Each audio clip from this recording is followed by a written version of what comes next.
My Five Nights at Freddy's story, Fixing Foxy. There wasn't just one fazbear restaurant around. There were others nearby as well. Fredbear's Family Diner, Freddy Jr.'s with the toy animatronics and the old-fashioned ones in parts and service, and a newer diner with newer versions of the older characters. They were built with some of their parts from the withered animatronics. The locations were actually close by, not that far from each other, around a few blocks apart at least. This was done so Mr. Henry Emily and Mr. William Afton could make better management plans. One day, I was working a little bit later than normal. Me and Michael were assigned a special task by Mr. William Afton. Michael, Chloe, I need you two to help me out in the other location. It needs a check over and a tidy up. Customers have left it in a mess and I have no one to help out, he asked us. Yes, father, of course, Michael replied. I nodded in agreement happily. Mr. Afton was pleased. Thank you both. Michael, though, would you mind taking care of Elizabeth while you're there? I have an important meeting, so can you take her with you? Of course I will, father, Michael agreed. Perfect. Thank you again. Mr. Afton walked away. Oh, have you ever been to the other locations before, Chloe? Michael asked me. No, just the family diner where you found me. And here at Freddy Jr.'s. I haven't worked in the other restaurants before. It's been a bit more simple than Freddy Jr.'s, though. It's just the main four characters there. No Balloon Boy or JJ or any puppets. Don't know whether to think that's an upgrade or a downgrade, Michael chuckled. Well, I actually love the mini characters like Balloon Boy. I think he's charming. He gives people balloons, so he seems very kind and sweet, I said.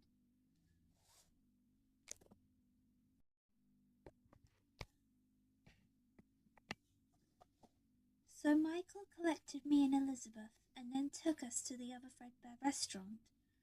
It was smaller than Freddy Jr.'s, but had more brighter and saturated colours, and there stood the three animatronics, Freddy, Chica and Bonnie. They were basically the updated versions of the withered designs. They looked really lovely and they stood proud, but they still glazed at me and Michael. But Michael in particular.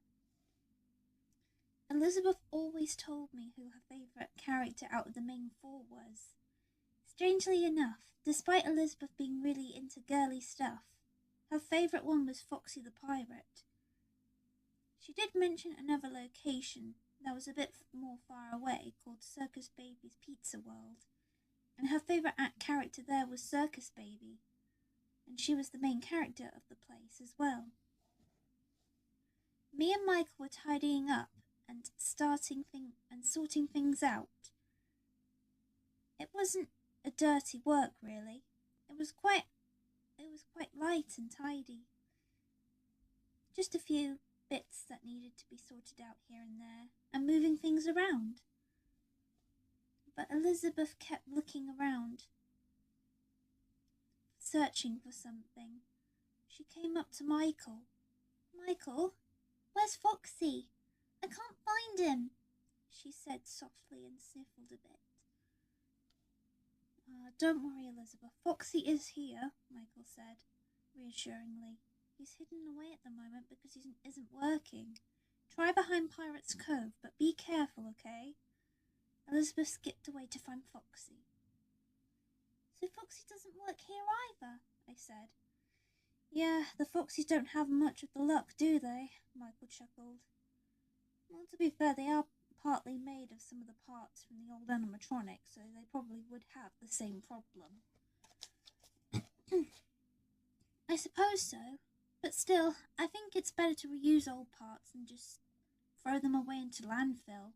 I don't really like it being seen as a bad thing, I said. Michael chuckled. I guess you have a point there. Right, the tables are tidy. We need to do maintenance check. on the 3 characters. Let's check on Elizabeth first, though. Me and Michael went to look for Elizabeth. Meanwhile, Elizabeth slowly went through Pirate's Cove, through the curtains. Hello? Hello? Foxy? Are you there? She called quietly. She entered Pirate's Cove, and she saw a shiny collection of treasures scattered around, like a pirate's treasure trove. Elizabeth was delighted, and wide-eyed with wonder and amazement.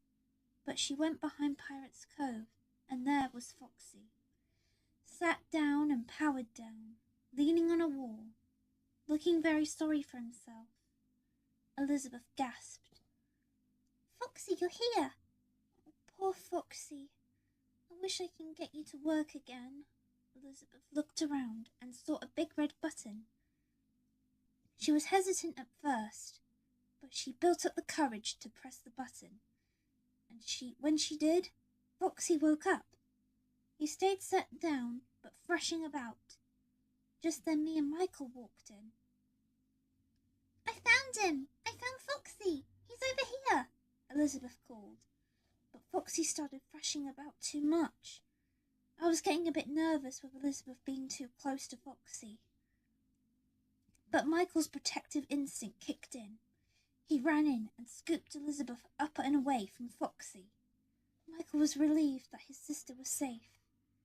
Mikey was coming back to life, she pleaded. Elizabeth, it's not safe to touch the controls. Come on, let's go and check on the others. Michael escorted me and Elizabeth out. But Elizabeth was still determined. Me and Michael were making sure that Freddy, Bonnie and Chica were working in perfect order. As a matter of fact, they were working splendidly. Elizabeth looked in amazement as the animatronics moved around the stage performing as they were meant to be. But Elizabeth's heart was still set on getting back to Foxy. So while me and Michael were busy completing the test runs, Elizabeth snuck away to return to the Pirate's Cove behind the scenes to give Foxy another visit. Foxy, I'm back. I don't want to leave you. They don't understand. They should help fix you too. But I don't want to leave you behind. Elizabeth smiled. But to her amazement, Foxy stood up and smiled at Elizabeth. Ahoy there, little lass. I'm Foxy. Welcome to Pirate's Cove, a pirate's paradise, Foxy spoke. Elizabeth was amazed. Oh, Foxy, you're wonderful, she exclaimed. You need to be working just like the others. I'm sure you can be fixed. If everybody gave you a chance. Foxy looked delighted to see someone after being broken for a while. But he still wasn't working properly, and could still be dangerous to be too close to. Foxy tried to move normally, but he just couldn't do it, leaving him upset and frustrated. But Elizabeth stood by him. Maybe Michael and Chloe can fix you, Elizabeth suggested, but Foxy flinched. Just then, me and Michael came into the room. Oh, there she is, she's over here, I called. Michael sighed in relief. Elizabeth, thank goodness, where have you been? We've been worried sick. I just wanted to see Foxy again, Elizabeth sadly said. You shouldn't have run off like that. Me and Chloe were looking for you. I told you, Foxy is dangerous. Right, come on, please. Michael took Elizabeth away. As we left the room to complete our tasks, Foxy was sad that Elizabeth was gone, but upset with me and Michael for taking Elizabeth away, so he started to actually stand up and walk.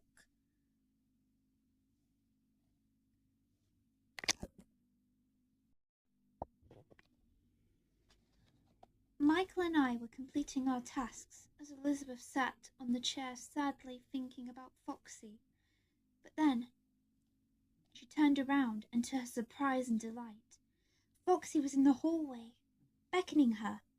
She excitedly came after him and snuck past us. "Foxy," she whispered with happiness. "Ahoy, lass! Go to Pirate's Cove and I'll meet you there," he instructed. Elizabeth happily agreed and made her way to Pirate's Cove. "I need to send 2 scallywags to the brig," he said to himself menacingly. Me and Michael had finished all of our jobs. "That was a lot of work. Thank you for helping me out, Chloe," Michael said. "It's okay. It was kind of fun. I really liked it," I said with delight. Michael was glad. But then we heard 2 giant metallic footsteps approach us. We turned around, and to our surprise and shock, Foxy was standing there, slowly coming towards us. "How is he standing up?" Michael exclaimed. "Ah, you 2 scurvy knaves are keeping me away from my new mate. Yous twos need some time in the brig." Michael stood protectively over me. "Chloe, get behind me." "What's he doing?" I panicked. But then Foxy lunged at us and knocked us to the ground. He captured us, tied us with ropes, and then dragged us into a janitor's closet and threw us in. "Yar! Enjoy your time in Davy Jones' locker, you scurvy knaves. I'm off to greet my new pirate mate." And then he shut the door on us. Me and Michael were trapped. "Chloe, are you okay?" Mike asked. "Yes. Are you?" I asked back. "I'm fine. I just can't get out of these ropes," he struggled. "We need to get to Elizabeth. That animatronic isn't stable."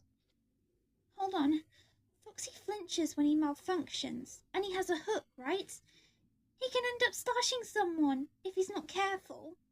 Elizabeth could be in danger," I said. "I know. We need to get out of here and save Elizabeth now."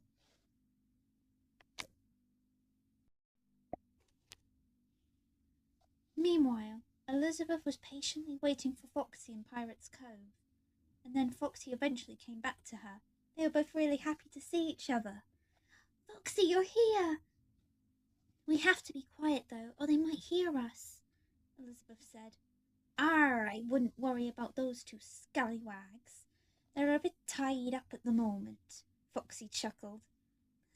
"Come on then, let's play," Elizabeth called excitedly. But then, in the other restaurant, Ralph had assigned Jeremy Fitzgerald to go to the fazbear restaurant me and Michael were trapped in to check up on us, to see how our tasks were getting on. But first, he needed to also check the security cameras to make sure all was going well. So Jeremy arrived in the pizzeria and went to the office where the cameras were to check on the cameras and to check that everything was in order. Right, apparently Chloe and Michael are somewhere around here. I need to look on the cameras first, make sure everything's fine. Right, here we go, more camera flicking. But then, as Jeremy flicked through the cameras, he witnessed what happened to me and Michael, and saw everything through the camera's lens, and saw that Foxy had captured us. He was shocked and worried. "Oh darn, what the heck? I've got to find Michael and Chloe." Jeremy sprinted to our rescue.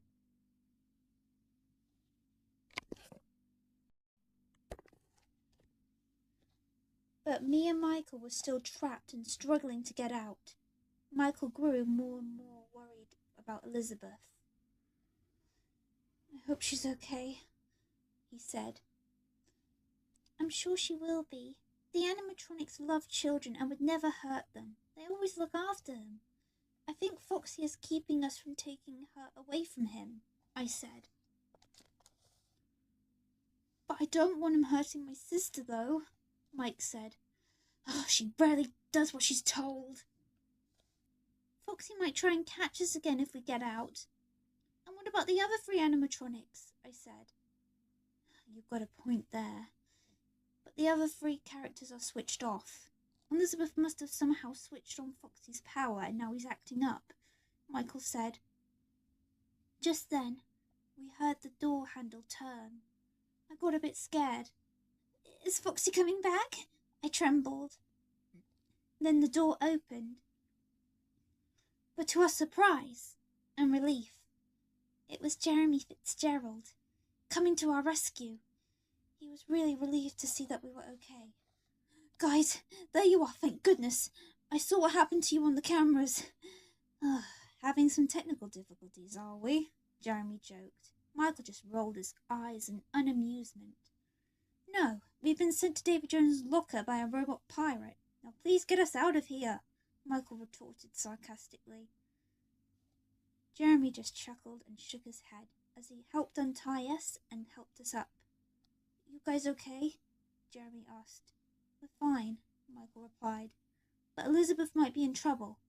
The Foxy animatronic is really unstable and Elizabeth might get hurt. So me, Jeremy and Michael went to search for Foxy and Elizabeth before it was too late. Meanwhile, Foxy and Elizabeth were playing together in Pirates Cove, having a fun time together.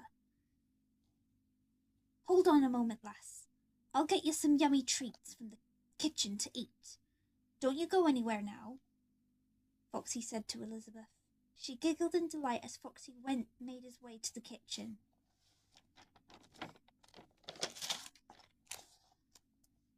But we were on the way to rescue Elizabeth as we heard heavy footsteps approach. Someone's coming, Michael whispered. We stood still, frozen, wondering where the footprints were coming from.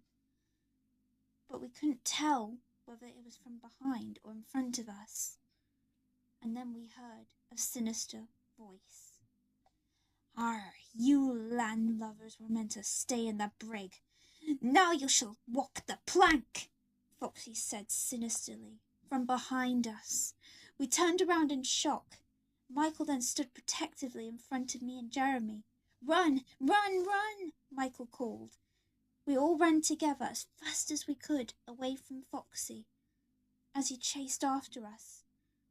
Foxy chased and chased us until we ran behind the stage, and then he cornered us to a pole where he tied me, Jeremy and Michael to.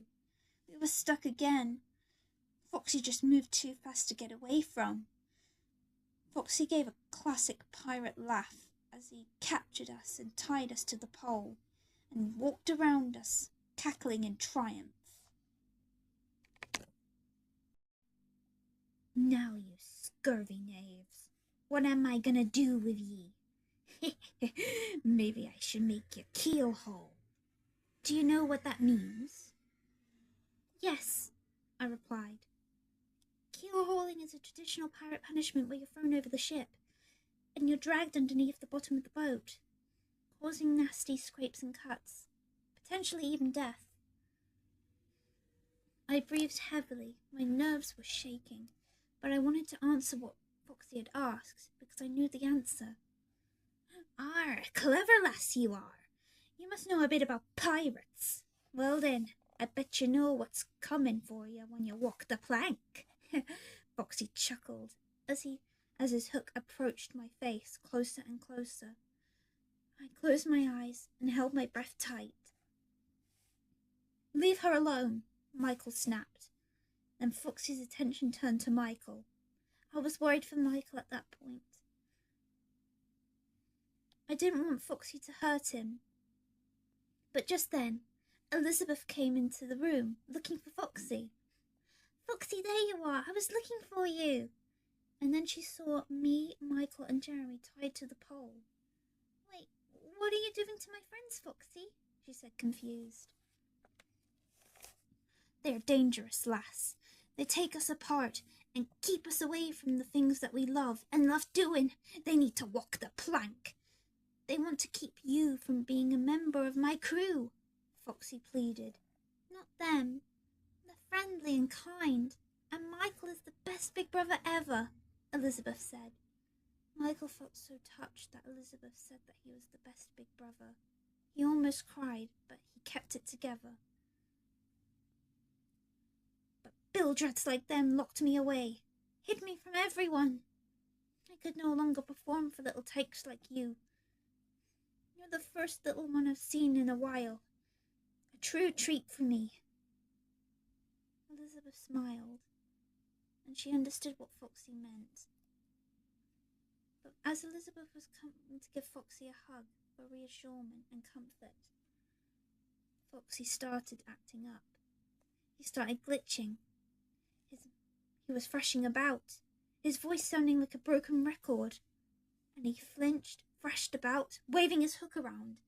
Foxy was malfunctioning. Just as Michael predicted, he was unstable.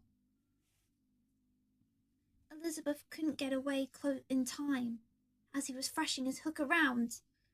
"Elizabeth, look out!" Michael called. But it was too late. Foxy's hook accidentally scratched Elizabeth on the cheek. Before he powered down, he fell to the floor, unable to move or speak. Elizabeth was startled, but she was okay. Just a scratch at the cheek, luckily enough. But then she got back up and stood over Foxy as he wasn't moving anymore. She felt really sad and mournful. "Foxy," she sadly whimpered. A few moments later, Elizabeth came up to us and set me, Michael, and Jeremy free, untied us from the pole. "Thanks, Elizabeth," Jeremy said. "Oh, okay, that was a near thing. Is everyone okay?" he asked. Me and Michael nodded. "I'm glad everyone's okay, but..." Elizabeth looked sadly at Foxy and then started to cry. Michael came to her side to comfort and reassure her. But then he had an idea.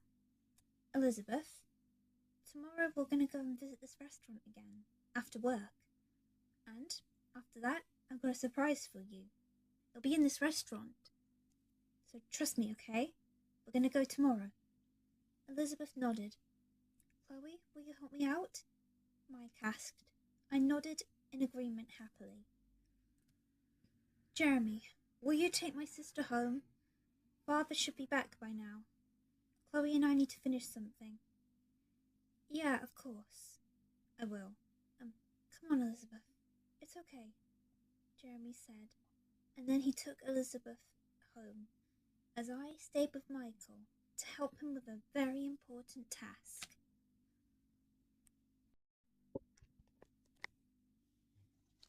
The next day, in the late afternoon to early evening, me and Michael and Elizabeth met up at the pizzeria from yesterday and went into Pirate's Cove. "Michael, Chloe, what's going on?" Elizabeth asked in wonder. "Well, we've got a surprise for you," Michael said.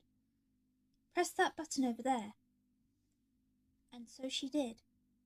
And then, to her delight, Foxy came out of the curtain, full of life and working again, moving as he was meant to be.